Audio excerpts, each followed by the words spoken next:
Ladies and gentlemen, thank you for being here tonight. We have rather inclement weather outside, but we're cool inside tonight, I tell you.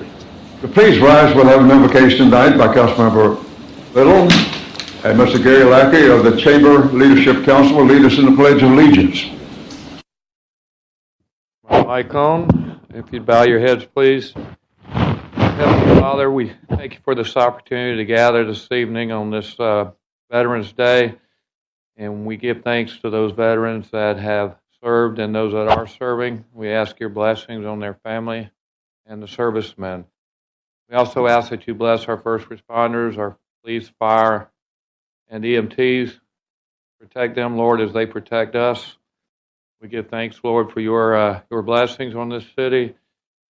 We give thanks for your sacrifice of your Son. We give thanks for your forgiveness and eternal life. We ask that you guide us tonight, give us wisdom as we lead this city, and help us to all arrive home safely. In Jesus' name, amen.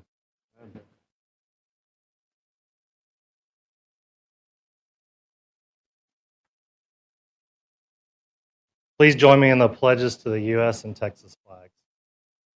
I pledge allegiance to the flag of the United States of America and to the republic for which it stands, one nation, under God, indivisible, with liberty and justice for all. Honor the Texas flag. I pledge allegiance to thee, Texas, one state, under God, one and indivisible.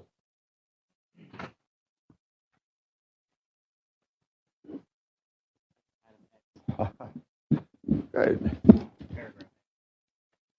We are so fortunate to have some of our local citizens with us tonight, and I'd like to introduce Girl Scout Troop 14308 and ask Shasha to please stand and make a few comments about the troop and help us out. Thank you. Thank you so much. All the troops stand up.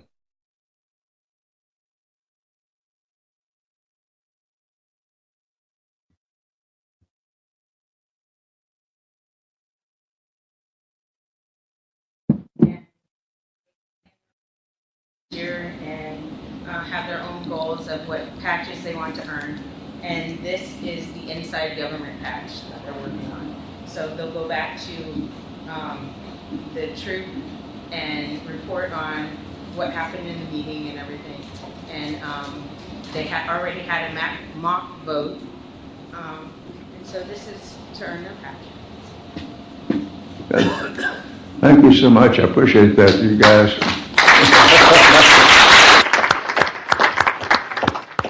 And we're also very fortunate to have the President of the Chamber of Commerce, Carol Arch, here, and the Leadership Council for this coming year. And Carol, would you make a few comments here and introduce your group? Thank you, Mayor. I'm Carol Arts-Buchek, President and CEO of the Pearland Chamber of Commerce, 6117 Broadway, Pearland, Texas, 77581. So it's been a huge, exciting day for our Leadership Pearland class of 2018-2019. If y'all could go ahead and stand up. We started, first of all, I want to thank your city manager, Clay Pearson, for allowing us to learn about the city today and for them hosting our dinner this evening with City Council and the Mayor. It's been a great day. We started out at the fire department, and that was great with Vance Riley and his team giving us all that they do there. We went on from there to the wastewater treatment where Freddie Martinez showed us bugs that eat bacteria. That was pretty cool. And then we went to the recycling center. Andrew Miller showed us what all goes on there and all the recycling that happens in Pearland. Natatorium, great place where you can swim and exercise, and that was really a wonderful place. Monica Martinez showed us around there. We went to Public Works. We got to meet the new Public Works Director, Clarence Whitwer, and his team. John Hines took us around and showed us all of the yard materials that they have at Public Works. We went on to Animal Control, and we found out today that it's directed by the police department. That was really good.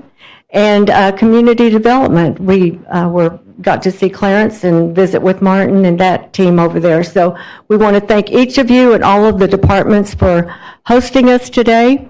And then we had dinner with the mayor, and our city secretary told us about some boards and commissions that they could possibly serve on. So Carrie, we'll start with you. If you'll just tell us your name and who you're with, and we'll end with that.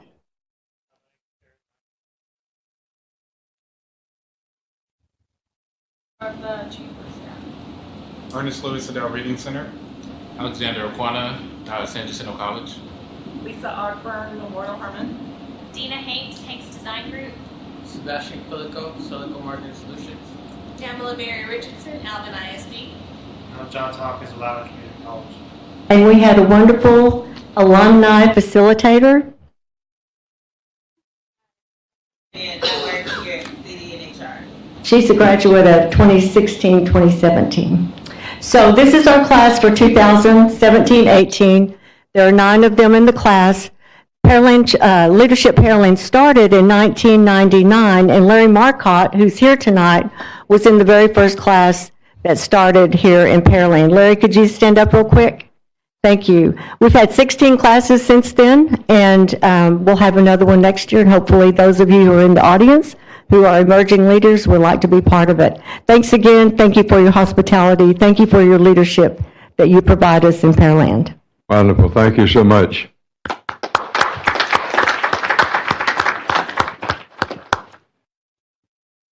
I don't know that you could start a meeting on a cold, windy, miserable night any better than having 2 fine organizations from our city in attendance. And it's really, really nice to have this type of participation from our community and individuals. Each one of these individuals are busy people.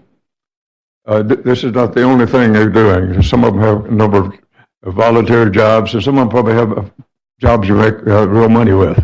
So it's nice to see all of them come in, and I hope that over the time in the future that each one of you take an opportunity and come visit our council meeting and keep up with what we're trying to do. It's you're trying to learn about city government, county government, state government, and federal government, and which is part of the job of what the Leadership Council is trying to impart to the membership. So we'd be happy to have you at any time, and appreciate you being here tonight particularly. This is very special. Thank you so much. Back to the agenda, and also thank all these other individuals who are here that for whatever reason, I think I see a number of fire department folks and some people like that. So thank all of you for being here tonight. I think it's a wonderful, wonderful way to stay warm for a little while, at least. Moving in our agenda to item 3, and I'll have the same agenda that you would have. A roll call. All of our council members are here except for Gary Moore, who is ill and is unable to continue tonight. We also, our next item is citizen comments, and I'll ask our council member Rese if he would handle that issue. Thank you, Mayor. I only received one speaker request form, which was from Ms. Carol Arts-Buchek, and I presume that you've already covered the items which you're going to speak. So I think we're good, Mayor. We can move on. Good. All right. Moving in our agenda to item 5, public comments. There are none tonight. Public hearing, there is none. Consent agenda. I'll ask Councilmember Carbone if he would do the honor on that. Thank you, Mayor. Consideration and possible action, approval of consent agenda items A through N with the exception of B, E, and M. So moved. Okay, B, G. B, Echo, and Mike. I'm hearing about 3 voices now. Bravo, Echo, and Mike, Mayor. Echo, B, E. And Mike, M. B, E, M. B, E, M, BIM. Everybody know BIM? Okay. Second. Okay. Okay, we have a motion and a second. Mr. Secretary? Councilmember Carbone? Aye. Councilmember Reed? Aye. Councilmember Perez? Aye. Councilmember Hernandez? Aye. Councilmember Little? Aye. Councilmember Owens? Aye. Motion passed 6-0. Moving back to item B, Councilmember Carbone. Thank you, Mayor. Consideration and possible action, Resolution R 2018-189. So moved. Second. We have a motion and a second. We're in discussion. Staff report. Thank you, Mayor and Council. Item B, Baker, is our updates to our financial management policy. These are our guiding documents. We review, want to review on occasion and set the council policies in terms of various financial and procurement rules. Essentially the same, but we've got in the packet a red line and a clean copy as recommended. There was discussion. There had been a council request talking about contract terms. I'm reminded that there was a discussion on August 27 by the council, and I believe that's reflected in what's before you here tonight. And there is provisions in there for bond counsel and financial services that the contract terms would only be longer than 5 years by a supermajority of the council. But this is here for your consideration, and we'll go from there. So, Mayor, I pulled it from the agenda. It was a suggestion that I made back in August. I guess August 27. Not sure exactly what day it was, but this is not what I expected. One, when I look at this, page 26. Which item are you talking about? Item B. B. Bigger. Thank you. Page 26 or 47, or it's also page 66 of 562. It specifically says financial consultants, and I'm obviously real big on language, making sure that it's clear on what it is that we're changing. I mean, this says financial consultants, and then it goes on to say selection of auditors down to 5 years. Let's see. Arbitrage, delinquent tax collection attorney, bond counsel, so on and so on. These are all financial services, and that's great. What the intent of putting it on the agenda was for us to get a proposed, I guess, some proposed language from staff, and us to come back with feedback, not necessarily just to go straight to 5 years or straight to 7 years or whatever the term may be, but on some contracts, maybe even 3 years. But this doesn't address just general professional services. It only addresses bond counsel, financial advisory services, tax attorney, selection of auditors. It doesn't have anything about our waste services. It doesn't have anything about who provides electricity in City Hall. I mean, those are the types of things. And I know from what John had stated during that meeting that we can't always go back and change our electricity because sometimes we get in contracts with folks and it's like some big bulk contract that they're providing to different cities. But most things that we enter into agreements on, like waste management, for instance, I mean, that's not addressed in this. And so what I'd like to see is staff come back to us with some type of language, and maybe it's not something that needs to be addressed in this particular I closed it. This particular style of the comprehensive financial management policy statement, or maybe it does part of it needs to be addressed here, but it needs to be addressed. My thought is that it would be addressed in some other policy or some other resolution as a whole. So some type of policy that we're putting together that says that we will not enter into this type of contract for longer than X years. Does that make sense? Yeah, I'm sure.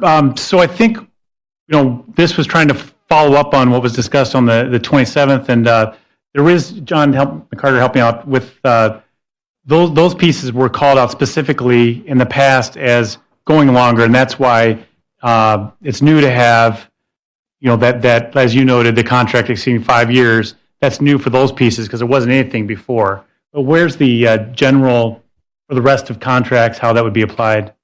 Yes. So if you look on page, 17 there, under expenditures there in subcategory B there, it says purchasing. And all purchases of goods and services shall be made in accordance with the city's purchasing manual. And we did publish a memo on this on October 3rd, and that should have been attached, and I apologize for that. But in that internal document, we essentially propose that we limit the initial contract term to 3 years with 2 possible renewals. So that 5-year change with the financial consultants really is meant to mimic that.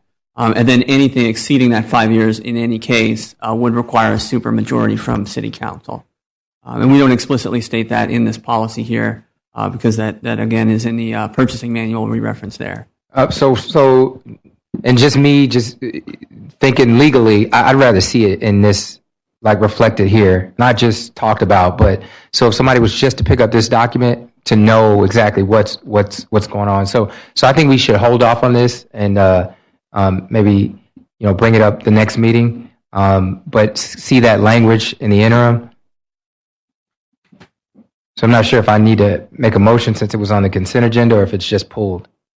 Yeah, Well, I had one other comment. It's up for action, so if you want to postpone it, but after any other discussion, we can try to incorporate that if that's what the council wants. It's up to you. Make a motion to put. Well, I think Councilmember Hernandez had a comment.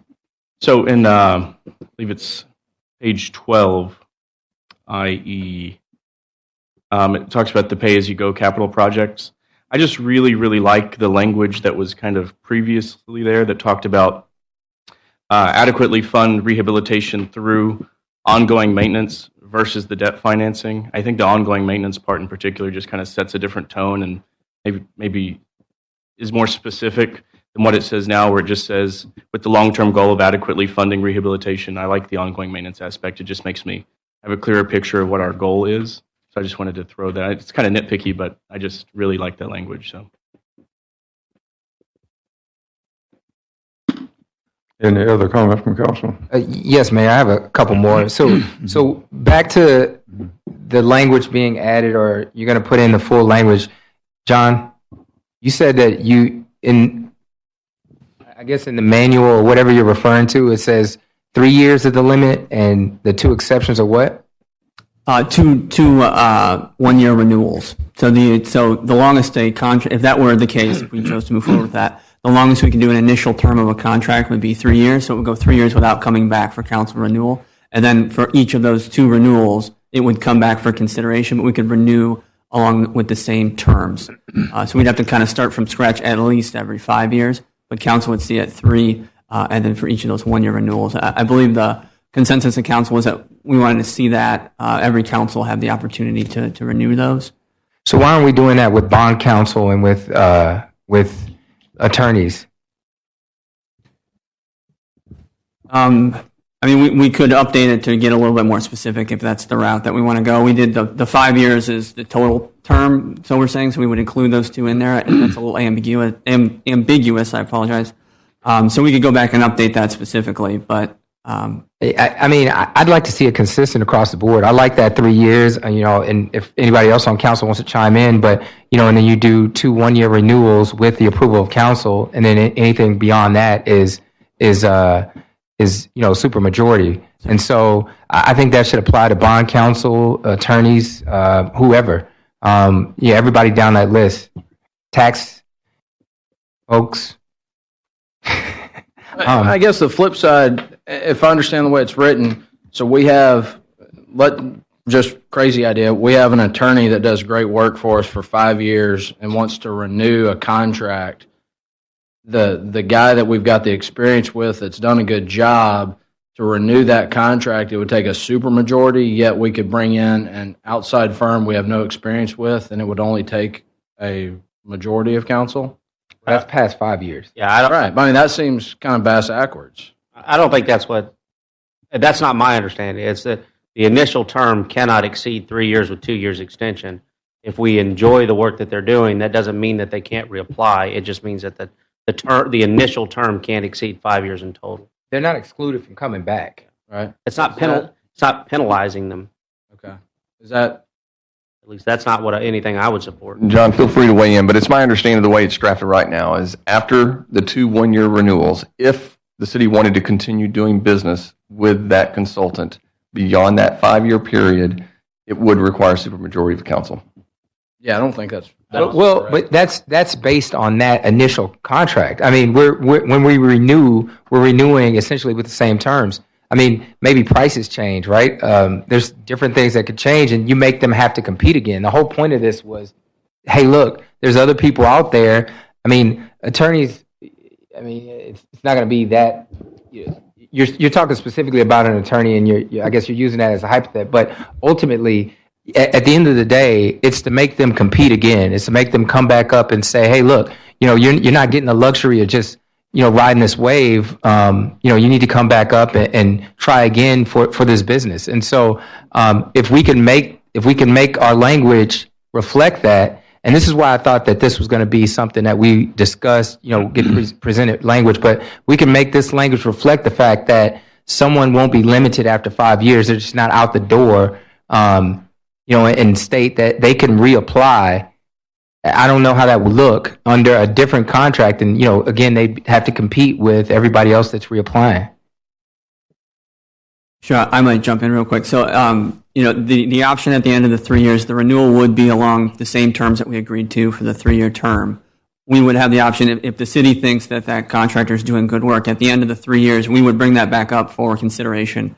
And it would just be the renewal of the exact existing contract. Same thing with that 4th year. At the end of the 5th year, we would rebid the entire thing. So we would kind of start over, and then we would do the bid process all over again, and depending on the results of that, bring another vendor or the same vendor. I agree with that, but the way it's currently written and what the city attorney said is, if we went with the same contractor, it would take a supermajority. No, same And I contract. think Same contract. I believe ultimately, I believe the intent, from what I just heard from John, would be for if the council was entering into a contract, and it may not be with a financial services consultant, maybe it is for electricity or something, and you feel like it may be in the best interest to do a contract that's 6 years with an initial term.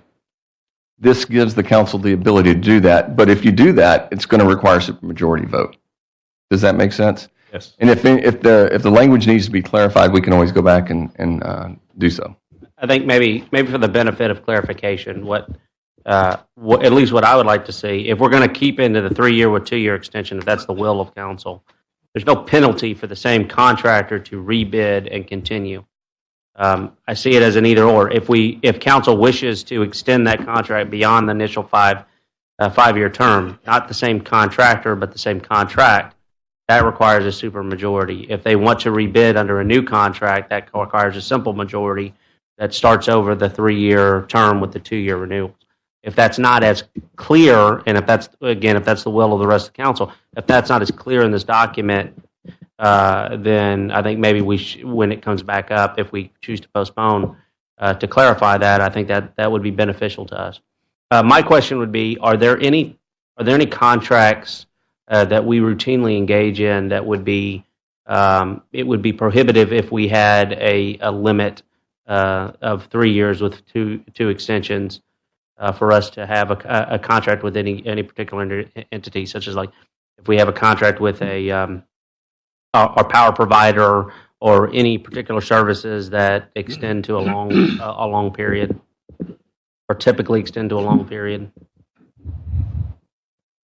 I'm looking back at the discussion. We outlined the contracts to go longer, and it's going to be up.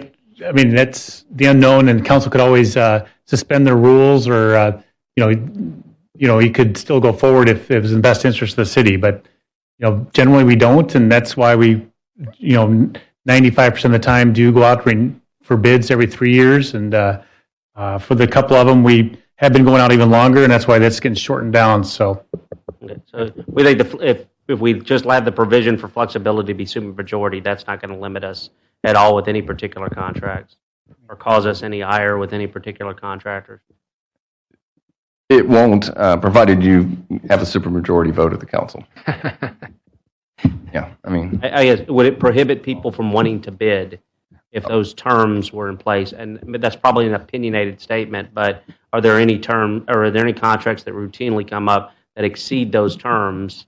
Would limit the amount. They're going to want to do work with this. I mean, the ones that are getting longer ones like that, of course, you're going to say, give us a unlimited contract forever. And so I think I don't see why anybody wouldn't bid if they don't want to compete again in 3 years or 5 years. We probably don't want them anyway. So I don't know why. As long as it doesn't tie our hands, then I'm fine. Well, it's a policy that sets out some parameters. I mean, on one hand, it ties your hands, but it sets some ground rules. I mean, it depends on how you look at it, I guess. That's all I have, man. Council have any other comments? I do, Mayor. On the top of page 12, in the section dealing with the balanced budget, talk about situations where the budget may become imbalanced due to a decrease in revenues or an increase in expenses. Obviously, we don't have we have little or no control over revenues once the tax rate's been implemented, but in the event that the imbalance occurs as a result of additional spending, and maybe we already do, but I would want council to have to approve that, vote on it and approve it. Right. I mean, by law, that is one of the things, council approves a budget by fund and the expenditure cap, and so that's why we do those budget amendments. We're required to, and if it's exceeded, that's something that we'd bring back to you and explain why and why that happened, et cetera. So that's one of the firm cap lids we have. You would see that. Maybe we could just add the language to that section to Sure. make it clear. Yep. Thank you. So I have a few more comments. But Clay, you mentioned that I didn't need to move to amend or move to postpone, that you could amend it here based on everything that we just discussed, or did you want to? To me, there's enough moving parts. I'd be more comfortable if we put it to writing. I mean, I got the gist, which said as long as there's a consensus towards that, I don't want to have to read back on one person and then 6 others say something else. But it sounds like as long as there's a consensus, we can bring this back, and I'd rather have a chance to bring it to you in writing and show it to you for the next time. So Okay. We could postpone then. Well, just a couple more comments. So the top of page 10, or middle of page 10,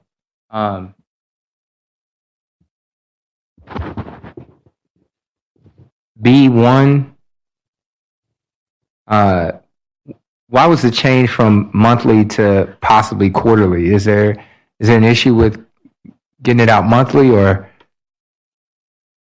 John, you got that? Sure. So when we put out our financial report onto the website quarterly, we do a monthly variance report. This just provides us a little bit more flexibility in terms of how we're doing that reporting, and not locking us into getting, our technical financial report comes out quarterly, and we've been doing that for years. But the monthly report satisfies the way it was written prior. This is just to clean it up and allow a little bit more flexibility on the reporting side. So is it going to mostly go to quarterly then, and away from monthly? We'll still do the monthly variance report. But it could be, really it's kind of looking towards the future depending on how we do the reporting with performance measurement and the like on the horizon. It just allows a little bit more flexibility was the thought there. Okay. What about page 16?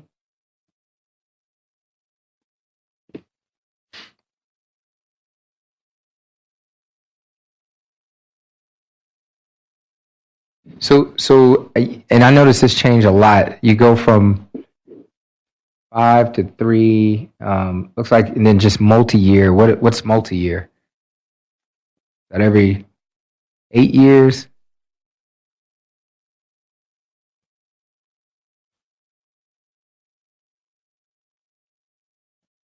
Paragraph C, or section C3 and C4.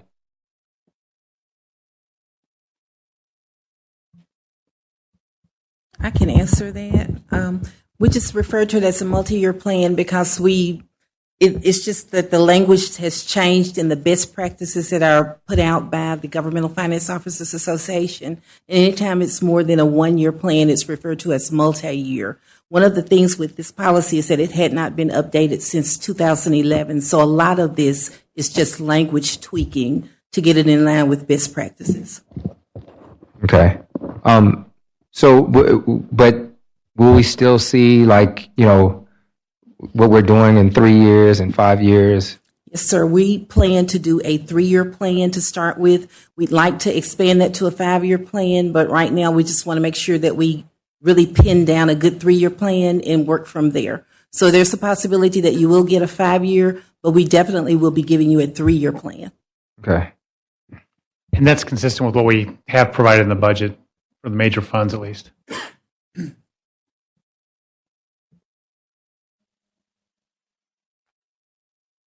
think that's it.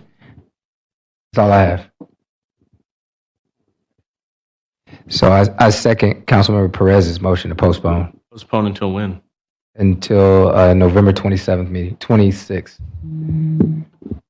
Oh, 27th. Is it 26 or 27? 26? Did you say next meeting? Next council meeting. Next council meeting. Is there a motion to that effect? Repeat the motion. We have a motion to postpone this item until the next council meeting, Mayor. We have a second. Have a second, yes, Mayor. Okay, we do have a second. Any further comment from council at this point? Mayor, the only comment I'd have after sitting back listening to the discussion is I don't know that I understand where you're coming from, Councilor Meade. I don't know that I agree. I mean, looking at some of the few contracts that are longer 5+ year contracts, that really is going to make things difficult requiring a supermajority. And so basically I'm rolling off, and I don't know that I want to tie the hands of future council. I trust whoever's elected to make those decisions. So I don't know that I necessarily want to tie their hands and create potentially some big political issues going forward on some of these bigger contracts. You can have one or two holdouts and really change the landscape. I don't know that I completely agree with it. So even with all the changes that have been discussed, I don't know that I'm in favor. I'd rather say that now than next time.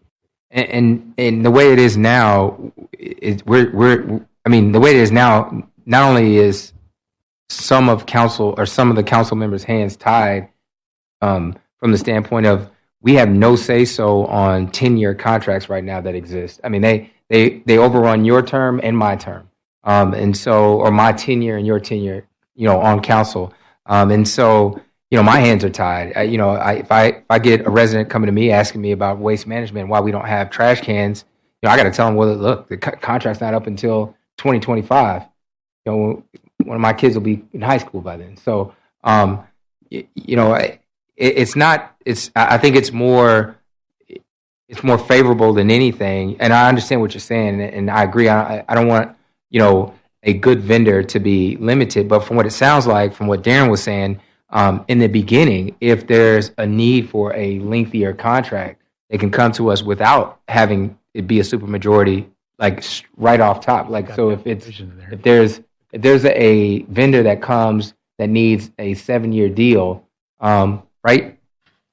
Before signing a 3-year deal, they could come to us and they don't need a supermajority. No, they would need, the way it's currently drafted, any initial contract that's going to exceed 5 years would require a supermajority.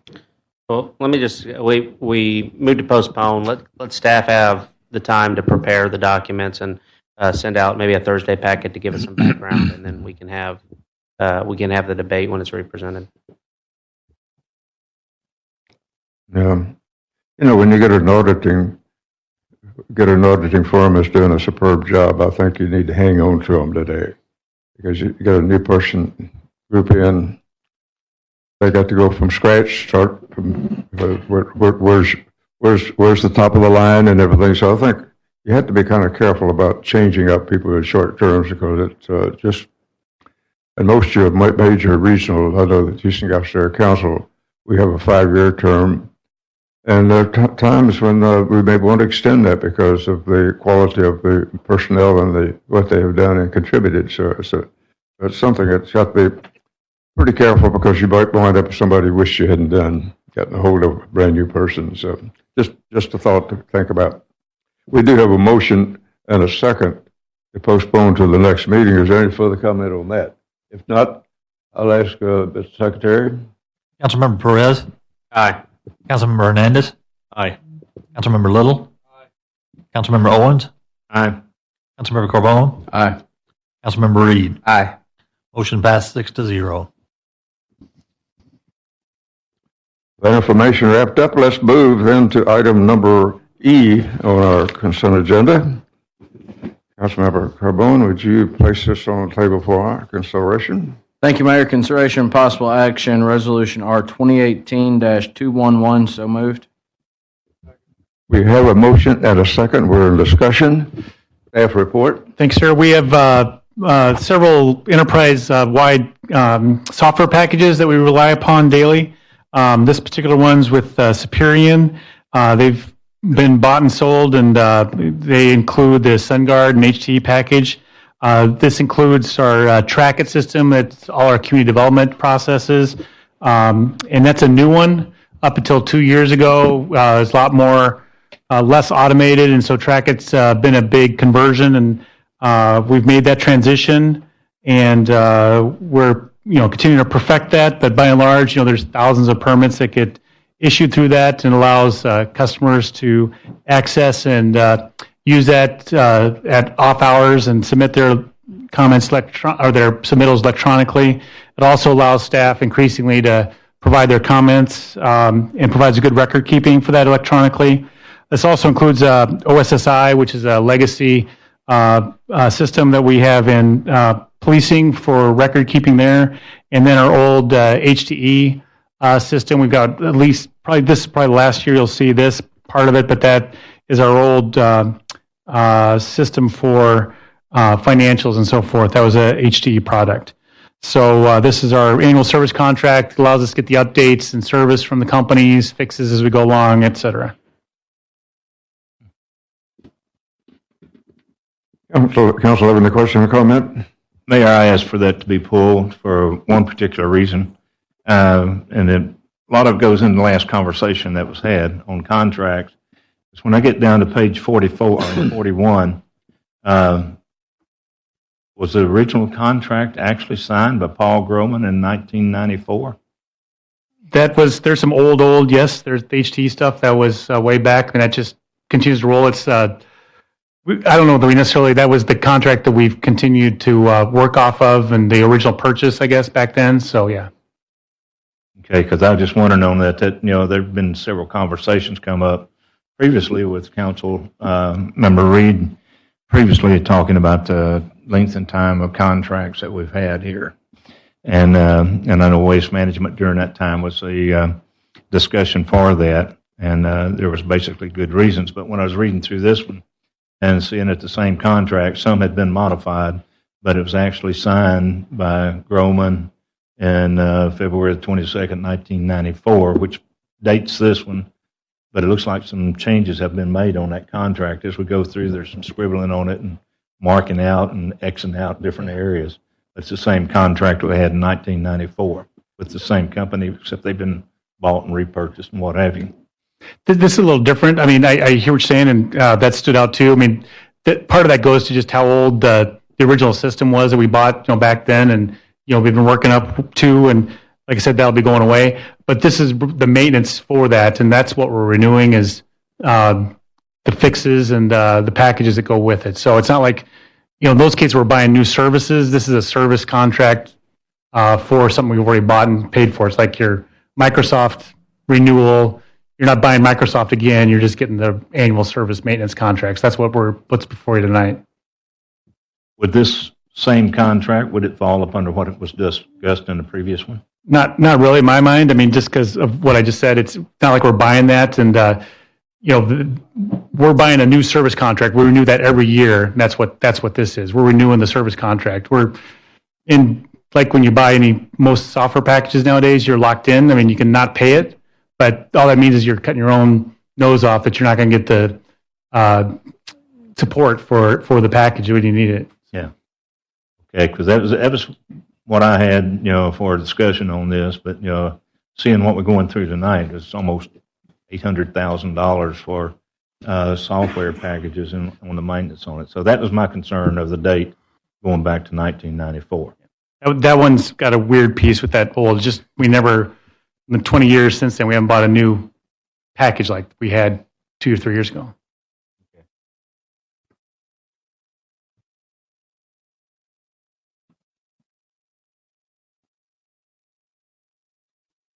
Does that complete your comment, William? Yeah, it does. Thank you, Mayor.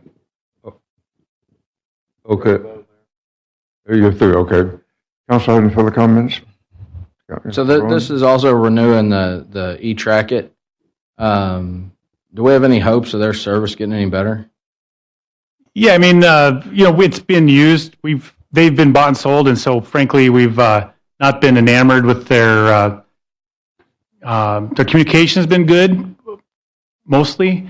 Some of the fixes to problems have caused other problems, and that's been frustrating for us, but we're dealing with that, and we've elevated it up the food chain at the company, and including Dan's written to their CEO directly, and I've written a couple other managers that have the package across the state, just so we're on the same page and know we're not alone in doing that. So we have great hopes, but if it gets worse or something happens, we'll report back to you for sure. But it's functioning and it's working by and large. I mean, there's like with any big implementation, there's been some hiccups, but there's lots of applications that get processed and works well. It's a lot of stuff behind the scenes that we're having to deal with. That's all my comments, Mayor. Yeah. I always get a little nervous when we talk about having a contractor work on things like communication and finances and stuff like that. And if they're doing a super job, if they're not doing a super job, they wouldn't get an offer to be renewed. So I think staff have been very careful and very double careful, actually, in checking the progress that they've made. If there have been some progress that have been lacking, they don't get renewed. But if they do get renewed, this means they've been doing a bang-up job. So we have to be very careful about changing up people just because of and especially short contracts like this one. So, any further comment from council at this point? We have motion second on the floor. Secretary. Councilmember Carbone? Aye. Councilmember Reed? Aye. Councilmember Perez? Aye. Councilmember Hernandez? Aye. Councilmember Little? Aye. Councilmember Owens? Aye. Motion passed 6-0. Moving in our agenda to item M as in Michael or Mighty. Councilmember Carbone, would you present this one? Thank you, Mayor. Consideration and possible action, Resolution R 2018-215. So moved. Second. We have a motion. A second. Secretary. Staff report. Yes, sir. So we've successfully, the new water line's been put in along Hughes Ranch Road. This is being done for the merits of the water main itself, but also in advance of the road construction. And this is the final change order just to balance things out and square that away and close that out so we can get on to the next project. I asked for that to be pulled, Mayor, for a couple of things, just for. Would you move closer to the mic? You betcha I will. Okay. On page 9 and 10, I guess it is, on that information on there of balancing the contract and what it is. There's some items on there. I was just wondering, on how did we miss some of those things that was on there, or is it additional work that come in, or what on that contract? I mean, pulling 13 additional valve boxes and on some of them, and then 24 on the other, and those are pretty pricey deals to come in and do. And maybe we could have some kind of explanation on that. Then removal and salvaging of water hydrants, and we had 4, and we come in and done 15 more. Did we not know that going in, and did we just, or was it missed on the drawings when they were done, or what? Councilman Owen, I'm just trying to take a look and follow if you're referencing description of work, item number 7, where we went from 13 to 14 on gate valves. So gate valves are important to an extent, so we added an extra one as we went through. With regards to the fire hydrants, some of them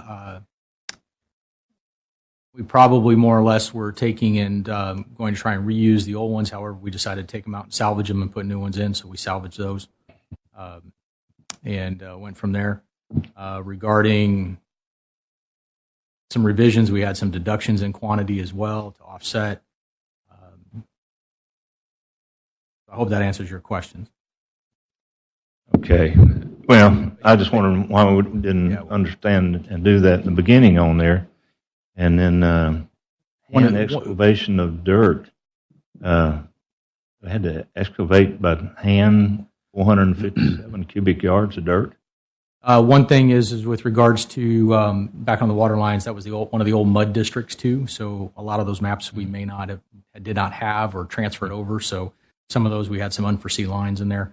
Regarding the area that was in question that you're asking about, going with the hand excavation area, is the corner of Smith Ranch Road, Hughes Ranch Road, that intersection.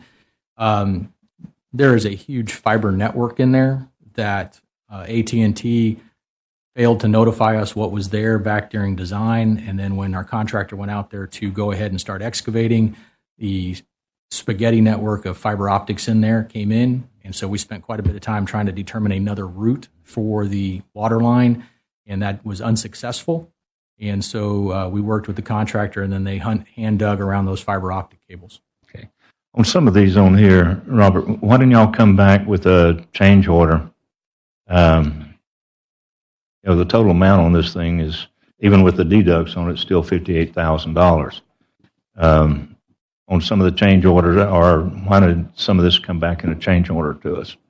Well, this is a cumulative change order for the entire project that need to come back over. If we, as you said, did it individually, then we wouldn't be seeing you. Okay. Because this is totaling over the $50,000 threshold. And so I know this is a balancing of the change order, but what would happen if we turned it down? What kind of predicament would you be in if we turned it down and the work's already been done? It's like most of the work. They've done work on a project of doing the extra work at y'all's directions that had not been approved by council. Our contract also, dollar amount. Our contract also has on quantities that we have paid, and So I was just wondering. I knew most of the answers, but I just want to get to the point. If for some reason that we turned it down tonight, what would happen? I'd have to check with our city attorney on that, but our contract does require us to play actual quantities. And we overran several quantities based on just the lack of detailed as-built records when the design was done, because this was originally a mud district. Right. And so we ran into several lines that were not included in the plans that needed to be tied into the overall system to make the overall system work functionally. Yeah, I understand that, probably what happened, but it's just the point of that some of this could have went ahead and come to council as, for $30,000 change order or $40,000 change order, and when we had underruns in some and overruns in the other of different ones, but, we've had this couple of occasions for really high dollar amounts where stuff was approved for on high dollar and it never did come to council. In other words, the changes aren't approved until they come to council and be approved. But I just want to ask the question. If it come up, we decided we weren't going to set and prove this. I don't know. It'll be in your hands, Jerry. Well, there are two different types of issues that come up with change orders, and as they just illustrated, obviously, we already have a contractual agreement that the council took action on, which binds us to pay the quantities that we use under that contract. So we have a legal obligation to do that. When it comes to additional work being performed by the contractor that we ask them to do, in those change orders, if the contractor does those without council consent, coming to council for approval, the contractor does so at his own risk at that point. So that's what just happened then, right? No, the majority of this here is quantity adjustments, which we already have a legal obligation to under the contract. It says Was that our adjustments on there? Was that something that we missed, or was it for the design contractor? Was it Brown and Gay or whoever that missed some of the quantities? So most of these quantities were associated with areas where there was a lack of record drawings. Basically, the city's records from this being built in the mud, we didn't have a record of where all the tie-ins needed to be.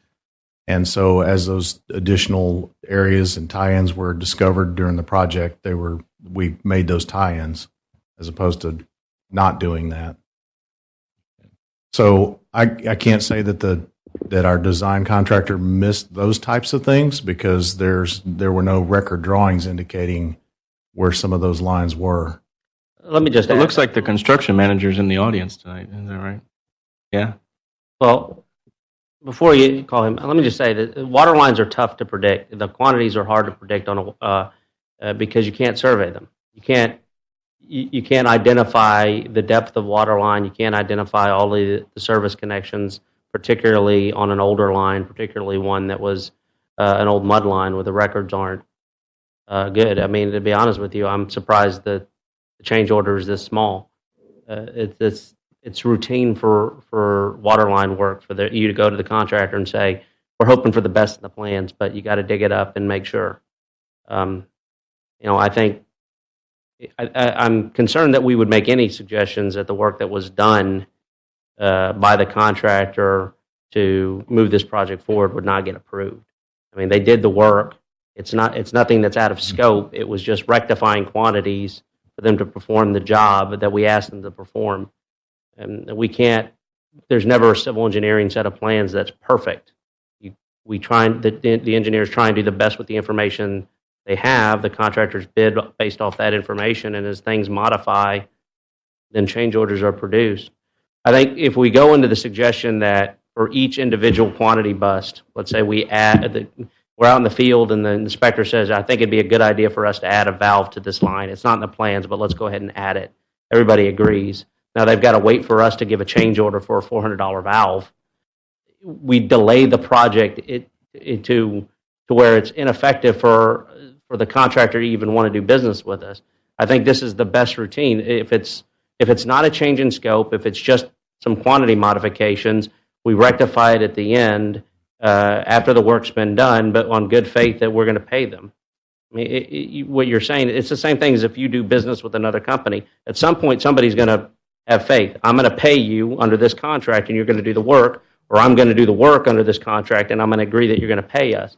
And if there's a modification, I'm going to agree that we're going to honor the contract. I think that's what we have here. Our staff's done a good job. Our project managers have done a good job. There's just some miscellaneous quantity overruns for a utility that's hard to predict. I understand where you come at. You and I have both been in this type of business for many, many years of doing that. And I've been on both sides from the contracting side and also from the engineering side. The thing that I'm concerned about is coming in, doing a balance at the end of the contract and saying, okay, now we're going to come and ask you, City Council, to approve this, even though we've already done the work. I mean, even if we had a concern about it, it still puts, like you were saying, it puts us on notice. Okay, well, we got to pay them regardless of what happened and what went on. We still got to pay them. It's up to us to make that decision through there.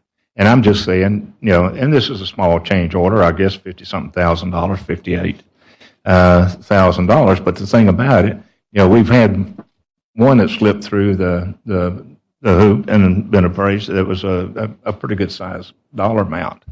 And so, there's got to be some kind of checks and balances on this as we go through here. I'm not saying anybody done anything wrong. I'm not saying that the city staff didn't do anything wrong.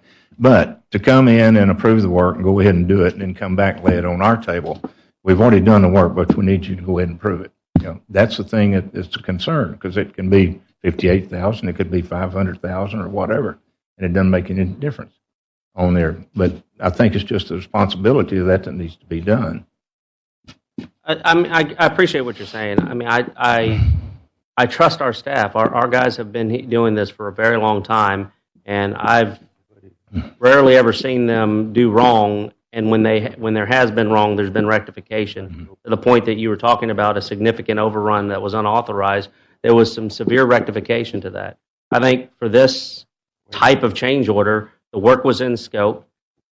The design, it's miscellaneous quantity changes, and they're presenting to us at the end of the contract to not delay construction. However, when there was a bust in the plans on Bailey Road because the engineer missed something that, in my opinion, they should have identified, staff came to us before there was any modifications so that they could modify the scope and modify the bid and then move forward. I think we have to trust our staff to make those judgment calls and bring it to us. I think otherwise we're just going to micromanage them into where they're ineffective. No, that has nothing to do with it, Trent. I think maybe I don't see anything wrong with what the staff has done. As far as going out and doing the work and doing the job out there at hand. That's not what I'm saying. What I'm saying is that at some point in time, you're going to have to come and get approval from the city council. And if you wait and to come in like on this and doing the balancing of it, I mean, that's good. And that's what we're doing out on the frontage road over here, doing the same thing. some things came in, and so they're going to balance it out at the end. But the thing about it, there has to be something that comes back because, we're not all the same city council that's going to be here for years down the road. But, in the policy, we need to look at going ahead when these things come out and not saying anybody's at fault on it, but things just happen and bring it to council and get approval. If we all took a hard stance and said, no, we're not going to approve it, I mean, what kind of message would that send? I mean, I think it would get us sued and we'd end up paying it regardless. I mean, I don't. Well, you may, but the thing about it is that, I think it's just the point being made that if it's out of, for that amount or whatever the amount is, it should come to council and be approved for payment. I appreciate not after the fact. But you've also been in systems that are overly and unnecessarily bureaucratic. If the contractor's out there sitting on their hands and they cannot perform work and they cannot restore water to a subdivision because staff has been given the instruction that they have to wait on us to approve the change order, they have to put it on an agenda item. Let's say it was like this meeting, it was 2 weeks before we would meet again. Everybody's holding, and for us to make an approval for a change order that's relatively miscellaneous to the scope of the project, I don't think that we would please our citizenry or our staff or our contractors who work for us by having a policy that is that rigid. I do believe that is necessary for change orders that are out of scope, that change orders are significantly over the initial contract bid, that change orders are a mistake of either the engineer or change orders are a mistake of the contractor. But that's not what this is. This is an unpredictable utility. They had cost overruns, deducts, adds, and it ended up to be slightly over the amount that requires council approval. They could have done miscellaneous change orders under $50,000 and never come to us. But I think staff took the responsible approach, in my opinion. They collected them all and presented us, but without delaying the project. But if you want to adopt another policy, we can have the discussion. I just don't see that there's any problem with the policy that we currently have. That was going to kind of be my question, is my understanding of the spirit of what Councilmember Owens was trying to ask is, and then maybe building upon what Councilmember Perez said, is there some type of a trigger currently that is in place that would say that something is significant enough that it would have to come before council prior to moving forward? Or so we're typically monitoring, cost and quantities as we go through a project. And a lot of the times at the end of the project, there's quantities that overran and quantities that underran. And usually, those things balance out to where it doesn't come back in front of council. In this particular instance, had we moved forward with a change order on that overrun on the hand excavation, that would not have come to council all by itself. And then the other cumulative quantity adjustments on the rest of the contract would not have come to council either. So this is just that the quantity overruns on this project were probably a little bit more on the overrun versus the kind of balancing overrun and underrun that we typically see. So cumulatively, they went over the $50,000 threshold, requiring us to bring it to the council for final approval of that balancing change order. so this is just kind of an exception to maybe what the general rule is. Is that what you're saying? Typically, when we see balancing change orders, those are approved at a staff level. We don't have to bring those to council. And one more clarification: if there's a true scope change to the project, or not, where we don't have established line items or cost or anything like that exceeds the 50,000 threshold, we do not authorize that work. We bring that to council to add that to the project. Yeah, and if it was in a situation like Councilmember Perez said, where it may delay something that may be significant, I guess, on the user side or for the sake of moving a project forward, or really, if it's out of scope and it's over $50,000, we've got to bring those to you guys before we authorize that work. So this was just the case because it's kind of a cumulative. It's cumulative overruns and underruns of quantity line items that were bid and are in the contract. Okay, thank you. Yeah, and I understand all of that. My whole point of bringing this up to you is that what if we decided not to approve it? We just got to be clear that you awarded a contract that provided to pay on quantities. So I appreciate the sort of what if and understand, but we need to be clear. We approved a contract that said we'd approve quantities at this price at what they were, and this is the formality to balance that out. And it was an exception that you're seeing it at all because of the relatively small nature of the contract kicked it into the 50,000. So I assure you, we would discourage the council from taking such action. See, Carrie, I think, has the biggest smile out of everybody. You'd be fighting a wall. Yeah. This is the type of problem we have in Pearland where we put these water lines in years ago and they marked it on the map. Then probably didn't, who the contractor for probably didn't mark it exactly according to the dimensions and direction. And we built a road in there and sort of overran the water line, and so we got to fix it. This happens all the time. We've had it several times where what you do is go in and get it fixed right. And it's really upgrade that little section of the water line because that was a pretty old water line, I think, to start off with. Council, have any further question or comment on this? We do have a motion and a second on the floor, and I don't think there was a motion to change it to a future agenda or anything else. So we have the existing requested motion on the floor. Mr. Secretary? Councilmember Carbone? Aye. Councilmember Reed? Aye. Councilmember Perez is absent from the chamber. Councilmember Hernandez? Aye. Councilmember Little? Aye. Councilmember Owens? Aye. Motion passed 5-0. Moving in our agenda, that completes our consent agenda at this point. And we'll now move into new business. Moving to new business item number 1. Councilmember Reed, would you do the honor of placing this on the agenda?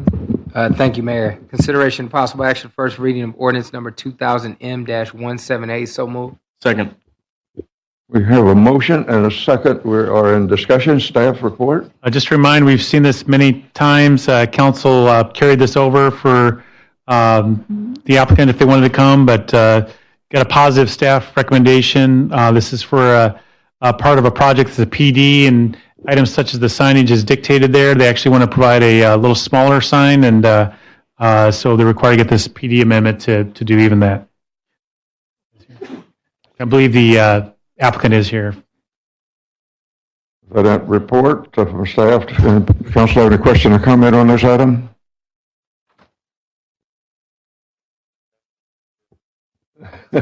Sounds pretty good. We have motion second on the floor. Well, hold on for 1 second, Mayor, because I believe because of the nature of this, or that this was modified by planning and zoning, that this requires a supermajority to be approved, correct?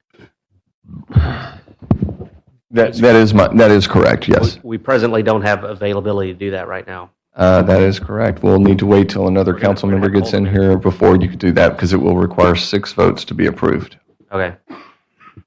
So let me see if I can go find a council member. I guess while the applicant's here, I don't think we can. we could just ask why the change. You can fill the time. 4 or 5. Sure. I was going to. Whole new system here. It looks great. James Johnson. I live 106 Riverfront Lane in Lafayette, Louisiana. I'm the owner of Lake Park, Pearland. The sign is actually a little bit larger than what we put originally. It's completely steel.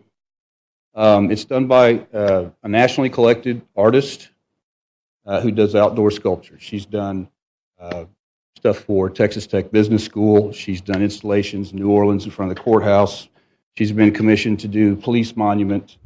So this is a real special opportunity. She happens to be a friend of mine, so she's agreed to do this.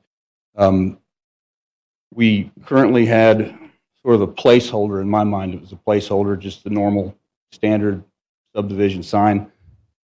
We have a lot of different people now, but there was different conversations. We had some misunderstandings about what the process would be to amend the style of the sign. And so that's really it. I don't know if Mr. Griggs has a picture or anything we could put up on the screen, but I could kind of talk you through the dimensions and where it's located.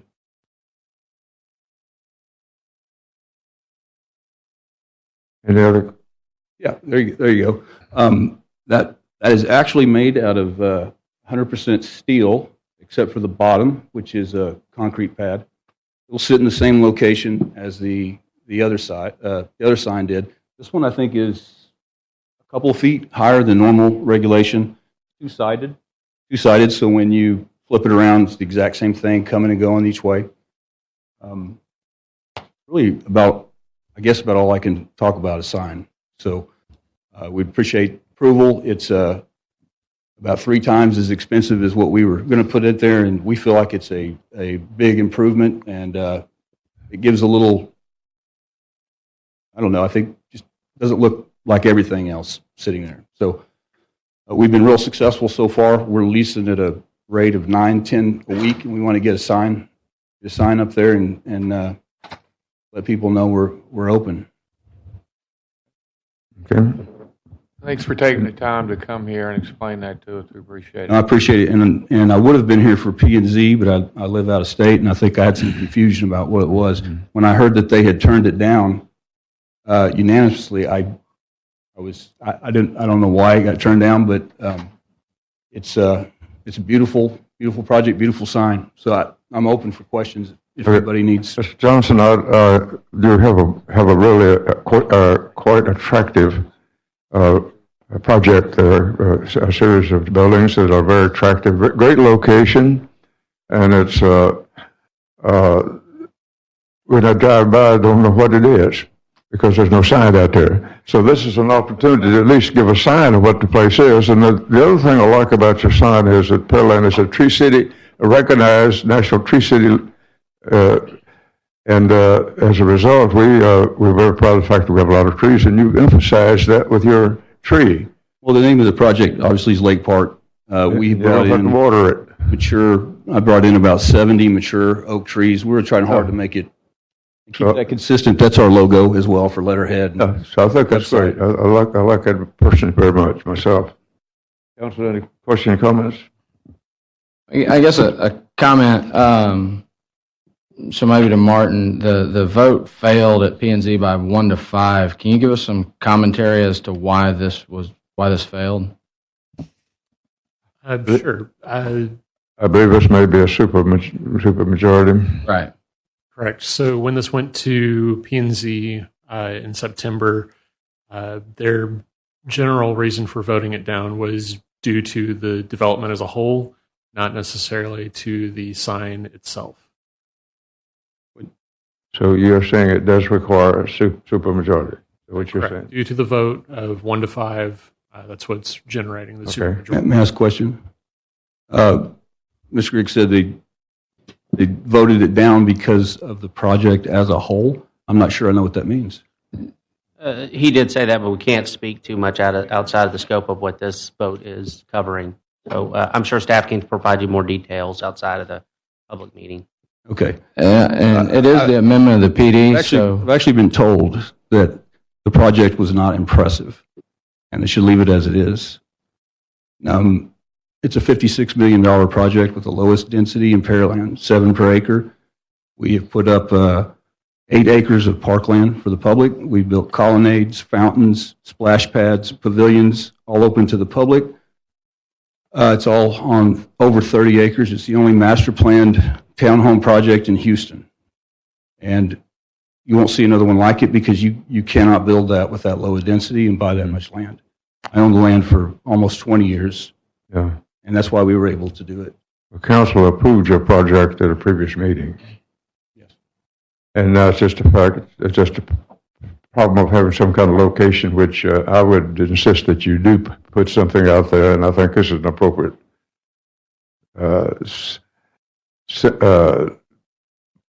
signage, if you would, that would identify exactly what your project is. And that's.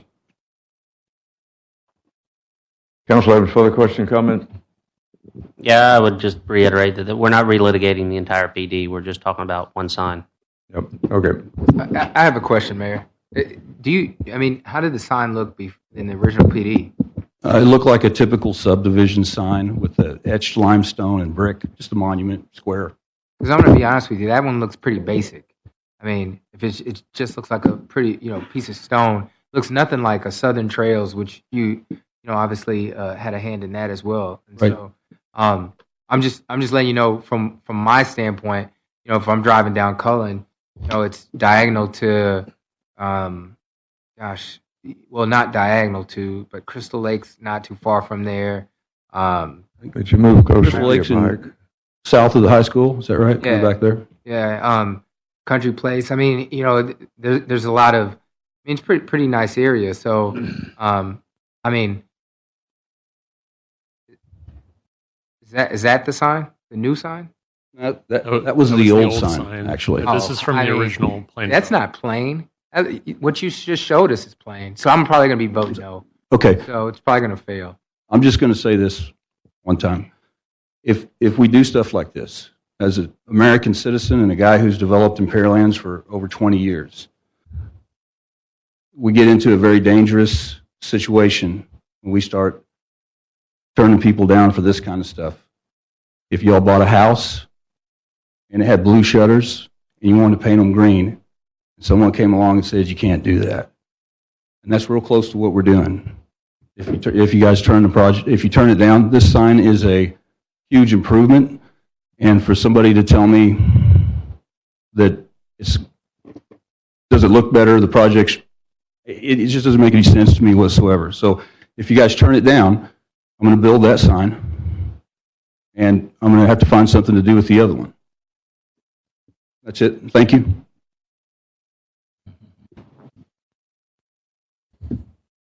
Okay.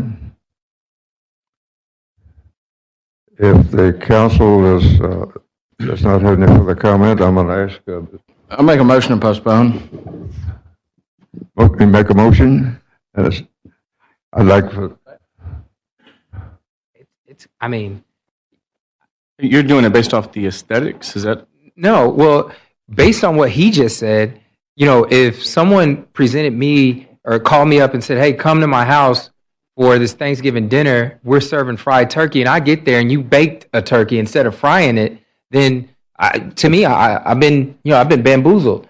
Essentially, what you just told me was, since you came to this meeting and you're asking for a change, we need to grant it. You presented council and P&Z, and I think I was on P&Z then, with a design that showed that specific sign. Now you're telling me that, no. I told you fried turkey, but I really meant baked turkey. I don't want baked turkey. I want fried turkey. Wait a minute. So you had a great argument. That's good, but it failed for a reason. I mean, no one's talking about your development. Your development's there. It's going up, and I approved it. I was one of the people on P&Z at the time that you came in for that. You're coming back asking for a change to a PD, and so you're asking for a significant change, in my opinion. If we could get the opinion of the folks in the audience, they'd probably say the same thing. I mean, the first sign, if you could put the first sign back up, can you put the first sign back up? This sign looks much better. I mean, wait, let me finish. This sign looks like something that goes with the neighborhood. It looks like something that goes with what you presented to us back in, again, 2014, I think, when I was on P&Z, and I voted to approve it. And it passed, and then it came to council, and it was approved then. But now you're putting up a sign that looks like, aesthetically, it doesn't go with what you said you were going to build. You told me I was getting fried turkey. Now you're giving me this doesn't taste good at all to me. So yes, today I'm voting it down, and I'm completely against postponing it. I mean, at the end of the day, it's still going to need supermajority. You had made a comment that you had to find something to do with the other sign. Which other sign? Are you saying that one of these is already fabricated? They're both fabricated. I don't have time to I need to put something up. And I don't know whether it's fried or baked turkey, but I know that we have the right to come in here and ask for a change. And I don't really, God, I don't even know what to say, guys. I just would appreciate it if you'd go ahead and just vote on it. Let's everybody get on. Well, and I'll just say this: look, if it fails tonight, it doesn't mean that it's the final story. I think one of the comment is that it's the original sign in the PD was more ornamental than what you're presenting now. Yeah, it's absolutely not. I have no idea how we're getting that. Just give me a second. This is a sign. Just please give me a second. So, if it happens to fail, that doesn't mean that you can't modify the sign. I think there may be some instruction that it be more ornamental than what was presented in the PD. Sounds like I need to go ask the public and ask the council, and then what they think of it, and if they think it's pretty or not. That's what I'm hearing. And I still don't know the reason P&Z turned it down. Nobody's told me. Just, what was the reason? Can I actually, why don't you want to build this sign that's on the screen? We did that in 2015, and I have an opportunity to do something nicer. And so as a developer, I'd like to do that. You may not think it's nicer, but I do. Okay. Thank you. He said he wanted us to vote on it tonight. Okay. I believe our motion on the, according to 2000M-178 is for the tree and the sign. Is that correct? It's just for the just to change the sign that was originally included in the PD to a new design. Yeah. And that what was... Well, I think beauty's in the eye of the beholder, but I think that he ought to have the right to put the sign he wants down there. If he doesn't sell the property, well, he just blew it. But he felt that this ought to be something that would be more in line with the fact that Pearland is a tree city and stuff like that, which is one of the reasons why I understand that part of that was made. I think it's his property. If his choice of what the sign is, I may think the other one would look better than this one. I don't, but I think both of them have appropriate. That he decided he wanted this one. So why should we care? What's our problem with that? Mayor, I think you're right. The whole point of planning and zoning is zoning property. And, this is not the first thing that we got, in signs. We got one out off of 518 at a church out there that was 2 inches larger than what was said in the sign. And so, and that was a $30-something thousand sign, and they couldn't do that either. But, thing about it, there's nothing around it, east, west, north, and south. For miles. I mean, you go north and 200-300 yards, you're in Houston, and and through there. If you go, east, and west. I can't see anything. I think, like you say, I think it's a nice looking sign. They're willing to put more into it to do the sign. It's a little bit larger. They've got a lot of money on the ground out there now, and a little bit larger sign, I don't think really hurts anything, to be quite honest with you. If they're looking at it as an extraordinary development to get people out there and to move into these facilities that they've got built out there, I would like to see people be able to put a sign in that, let people see it as they come by and say, yeah, this is where I'd like to be. I would, I live off Cullen, just down the street from this. I would just like to see a sign. I don't have a problem with this. I live in Crystal Lake. I drive past this every day. Not having a sign frustrates me, to be honest. So I don't have an issue with it. I like the new sign too, so I don't have a problem with it. Any other question or comment from council? No, Mayor, I think we just need to vote. Mayor, I've got one other one. I'd like to have a little bit more definition on why planning and zoning turned it down, the reason why on there. I heard a while ago. Would you use the mic so I hear what you're saying? Down. Would you use the mic so we could all hear what you're saying? You bet. I'll be glad to, Mayor.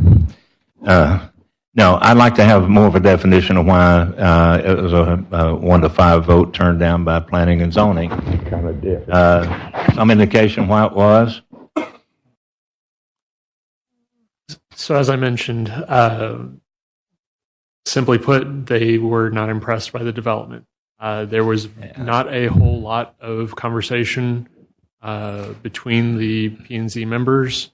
You can go back and see the video since it was videotaped, but that was the general discussion was that they simply were not impressed by the development. So in other words, they just didn't like the development. I prefer not to say that, but I kind of thought planning and zoning was to zone the dirt out there. Well, their purview is also conditional uses, and as you know, so that's what this I is, understand and plan developments. I understand It's a that, little Clay, but my tough spot gosh. for us to try to explain their thinking, Yeah, So, I mean, this is kind of the icing on the cake after you put in $56 million on the ground out there. I would hope that they put something of a signage out there that would attract people as they're coming by and look at them be able to move in, buy a lease or whatever they're going to do out there. I can't see any reason why not to approve it. And I don't think what the justification that P&Z said, I don't think that's really a justification, to be quite honest with you. I mean, this is not the first one that we've had this problem with. In other projects out there, they wanted landscape differently, and they wanted a waterfall put out there and all of that. And that's not our job to do that, I don't think. Yeah, Mr. Johnson, is that it? I just wanted to say, I hope that you don't have the impression that there's anybody in the city that maybe thinks that you're investing in Pearland is something that we don't want. I just wanted to, obviously passed, it went through, it's built. Thank you for investing in Pearland. I don't want you to have the thought or the idea that somebody is maybe against you for whatever reason. It's if somebody said that, and I'm not talking about Councilmember Reed. We've all got our opinions, but I think his opinion is just as valid as mine. If he may not like it for one reason, I may like it for a different reason. But the fact that you invested in Pearland, I heard you say something that somebody told you was not impressive. I just don't want you to feel like your investment in the city is not welcome at all. That I've been sitting here thinking that. Obviously, we can differ on our opinions of a sign. I don't think that's what's happening here, but you seem to have introduced maybe a different overtone that made me want to offer you. It's actually consistent with the area. If you look at the very modern contemporary signs that you guys put up directly across the street from our property, you've landscaped the detention ponds with trees. You guys have done a lot of work out there, and it's very contemporary. And it's not consistent with the rest of the signs in the city, Councilman. Thank you. I voted for this project on council and on It wasn't about your comment. He said a comment that somebody told him it wasn't impressive. And if that comment came from the city. And with respect to P&Z's decision, we have them in place for a reason, right? As an advisory board. If, the government code says that if they vote something down, it pushes it to a supermajority for us. Again, like you said, I have my opinion on it, and my opinion is my opinion. Something was presented to me 2 times, and I proved it 2 times. You didn't pass P&Z the first time with just the project with flying colors. I remember at least 2 members voting against it, and maybe even 3. But it still passed P&Z just because of the whole, multifamily and that kind of thing, right? The same struggle happened on council. This is when it was a 5-member council. I know for sure Councilmember Moore didn't vote for it. And so again, 3-2. At the end of the day, I wasn't one of the people that voted against it. Right now, I'm going to vote against it. So, I want to see, what was presented, and that's my mind is not going to change. Yeah. My mind's pretty. Does everybody have to agree?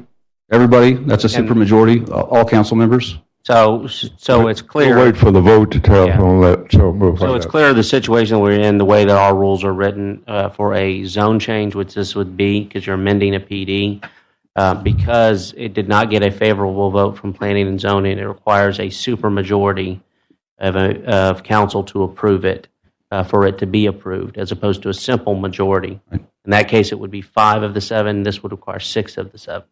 I'm sorry, 4 of the 7. This requires 6 of the 7. So because we are missing a council member, you would need every vote in order to be able to pass.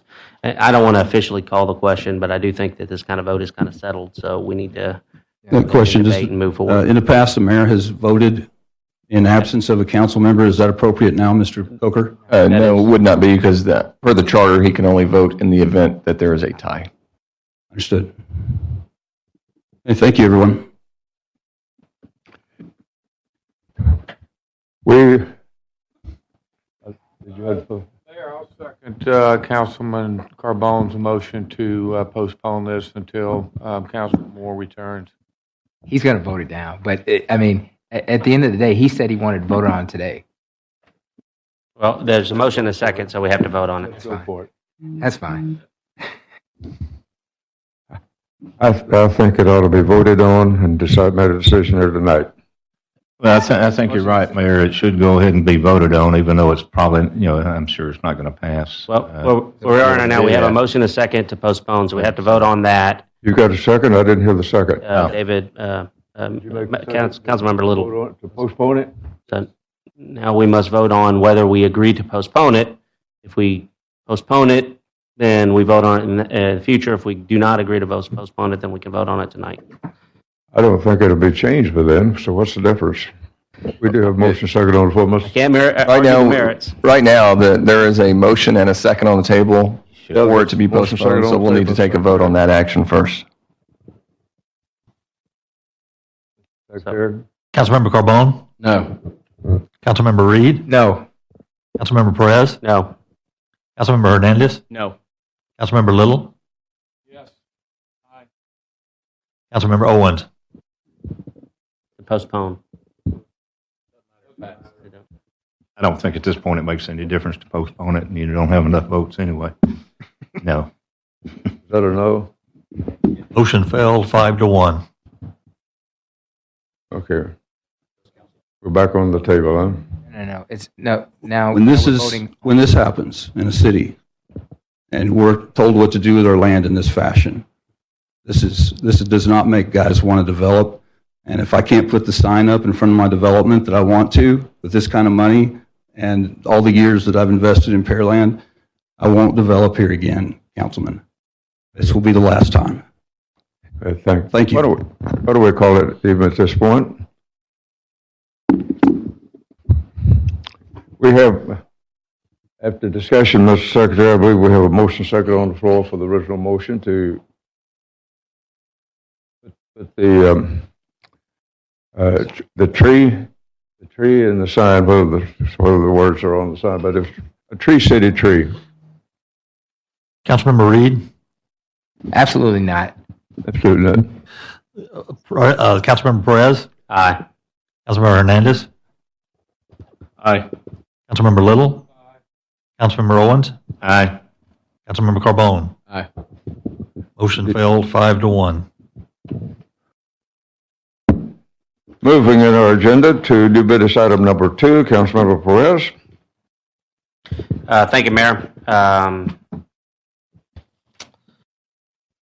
Consideration possible action for amendments to the Unified Development Code T28 Zone 18-0009. So moved.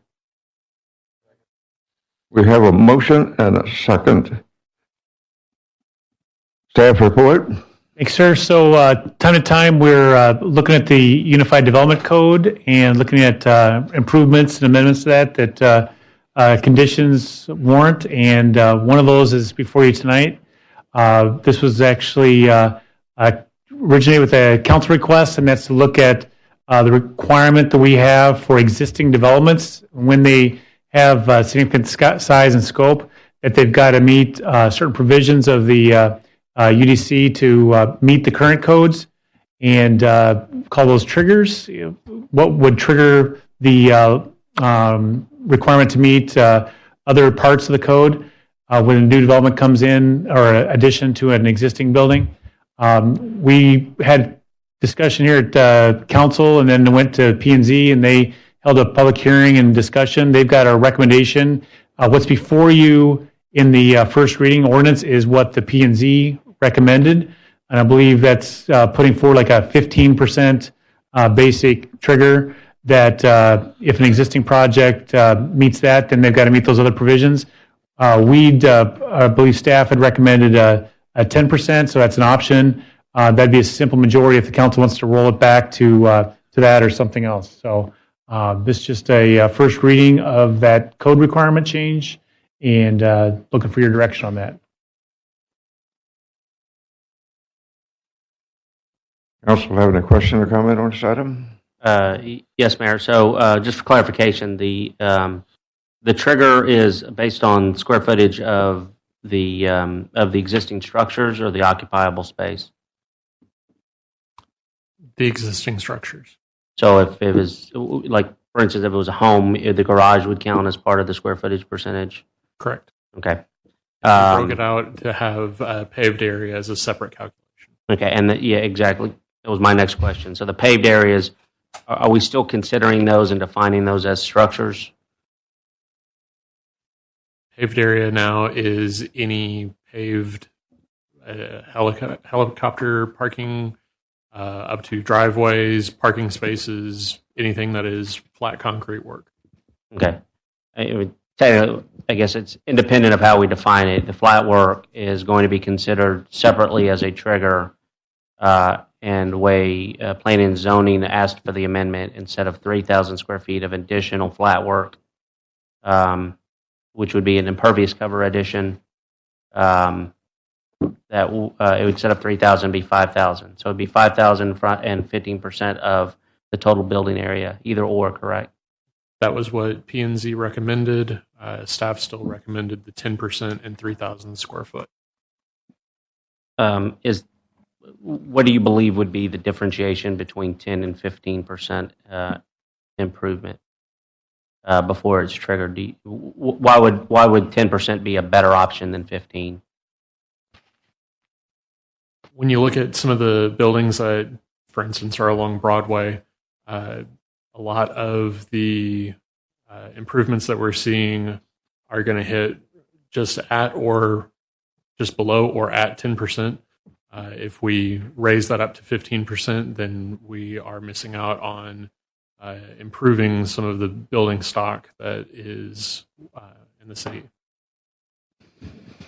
Okay. And is the 500 square feet, is that still the floor? Or if it's 10% and it's a 3,000 square foot building, it would be 300 square feet?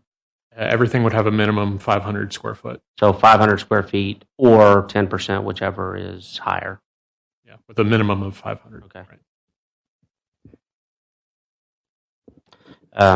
I think we got a recommendation. Personally, I think we'll accept. I'm willing to accept it the way planning and zoning presented to us. I appreciate the work that staff's put in, and I appreciate the argument for it. I believe planning and zoning gave us their advice for the trigger being 5,000 square feet of flat work and 15% of the structure, expansion of the structure. I think that's what we should accept. That's all I have, Mayor. Any other questions, comment, council? Hearing none, Mr. Secretary, we have a motion second on the floor here. Councilmember Perez? Aye. Councilmember Hernandez? Aye. Councilmember Little? Councilmember Owens? Aye. Councilmember Carbone? Aye. Councilmember Reed? Aye. Motion passed 6-0. Moving in our new business agenda, to item number 3, Councilmember Hernandez, would you present this for our consideration? Absolutely. Thank you, Mayor. Consideration and possible action. Resolution number R2018-219. So moved. We have a motion that is second. We're in discussion. Staff report. Thanks, sir. This is a purchase. There's a long lead time on this for ambulance, and we're using the Intergovernmental Buy Board to purchase that, as was noted there, and ask your consideration to put the order in. Council, any question or comment on this item?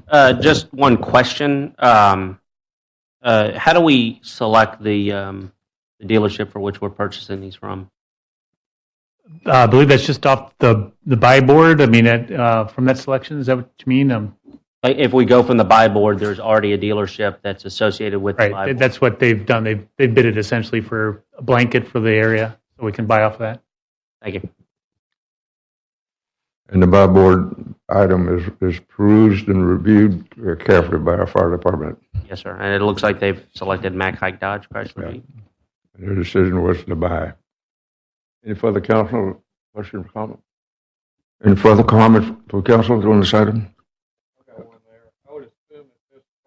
That it's fully equipped. I believe that there's some loose equipment that we would still buy separately off that. That's correct, getting a nod on that. But so we still have to buy some things that go into it, but this is buying the essentials of it. So this is the size of the current ambulances we have in the city, Can you up, Dan, and just describe that for us? which is, to me, like a large van, like a high dollar for a, it's kind of curious what's included in that $250,000 plus. So that's the turnkey ambulance, but it does not include the equipment in it. Unfortunately, with the specialized manufacturers, there's limited competition in that market, so the prices are quite expensive. But to address the first point, so Mack Hike Chrysler Dodge, they're the actual dealer that delivers the product, but the product is actually made, so it's a Dodge chassis, but the ambulance is actually assembled by Frazier, which is a company based in Houston. Thank you. If I'm not mistaken, that's for a new station 8. Is that correct, Mr.? This will be based to 8. Is that the plan? Yes, sir. Yeah, up on Shot Creek Parkway. Yes, sir. Yeah. I think that's great. Wonderful. Any further question, comment from council? Hearing none, Mr. Secretary, we have a motion second on the floor. Councilmember Hernandez. Aye. Councilmember Little. Aye. Councilmember Owens. Aye. Councilmember Carbone. Aye. Councilmember Reed. Aye. Councilmember Perez. Aye. Motion passed 6-0. Okay, moving in our new business agenda, item 4, Councilmember Little, you present this for our consideration. Thank you, Mayor. Consideration and possible action resolution number R 2018-220. So moved. So likewise, Mayor, through the budget process, we noted that we were in need of some specialized firefighting equipment. That includes a large aerial platform truck and also a pumper. The total budget is going to be $2.8 million for these pieces. Again, long lead time, so we expect to see these about this time next year. On the financing, where we've got this teed up, and you've already passed the intent to reimburse from certificate of obligation. The longer term intent is that we'll pay those off with TERS number 2 funding. So that's a positive, but there's going to be some, we can't wait for all that to come place, and so we need to place order, get it in service, and get going on that. I think staff has done a good job on this because this is an item for Station 8, and we're getting out in front of it. The Station 8 is right now in design, and I think it'll probably station be complete, and the item will be in at about the same time frame. So it'll be very good planning by staff. Council, have any question or comment on this item? Just one, Mayor. This, I see that the contract that was awarded to a Denton company. Is the fire truck actually manufactured in Texas? I think the chassis, Dan, can you help us out on that? Where do they get the big pieces for that? I know a lot of them are manufactured up in Wisconsin. Wisconsin's, I think, the one that Pierce. Yes, the apparatus that we're recommending is built by Pierce Manufacturing, which is in Appleton, Wisconsin. Okay, all right. It's a Thank subsidy of Oshkosh Trucks. Okay. Good. Any other question or comment? Secretary, I believe we have a motion second on the floor. Councilmember Little. Aye. Councilmember Owens. Aye. Councilmember Carbone. Aye. Councilmember Reed. Aye. Councilmember Perez. Aye. Councilmember Hernandez. Aye. Motion passed 6-0. Moving in our agenda to item number 8, Mayor and Council issues for future council agendas, and there were none proposed. Executive session under Texas Government Code Section 551.072 for consultation with city attorney regarding the sale, lease, or exchange of real property, and Section 551 087, which is consultation with city attorney regarding economic development negotiations. Obviously, in executive session, we can discuss these issues with those that are approved in the executive session, but a decision cannot be made in executive session. But it will be brought back to open session for new business item 5, which is listed as consideration possible regarding the sale, lease, purchase, exchange of property. So at this point, we will recess into executive session at 8:10.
Council has returned from executive session at 9:30.